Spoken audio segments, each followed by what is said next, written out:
Hello and welcome to Assam Study Point. Assam Study Point ole সকলোকে স্বাগতম জনাইছো। Assam Direct Recruitment or 26,441 টা পদৰ বাবে আবেদনৰ বাবে যেটো এপ্লাই লিংক আছে হেতু ইতিমধ্যে খুলি দিয়া হৈছে। গতিকে যিসকল ইচ্ছুক প্ৰাৰ্থীয়ে আবেদন কৰিব বিচাৰে সেই সকলে বৰ্তমান সময়ৰ পৰা আবেদন কৰিব পাৰিব 30 মে লৈকে। আজি এতিয়া থাৰ্ড গ্ৰেড পদসমূহৰ বাবে এপ্লাই লিংকটো খোলা দিছে আৰু ফৰ্থ গ্ৰেডৰ বাবে যেটো লিংক হ'ব এপ্লাই লিংক হেতু আজি নিশা খুলি দিয়া হ'ব। গতিকে ইচ্ছুক ক্যান্ডিডেট সকলে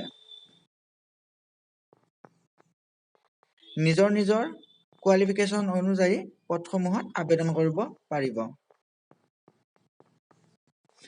আবেদন কৰাৰ বাবে যেটো লিংক হয় হেতু মই ভিডিও ডেসক্ৰিপচনত প্ৰভাইড কৰিম। তাত গৈ কিনে আপোনালোকে ডাইৰেক্টলি আবেদন কৰিব পাৰিব।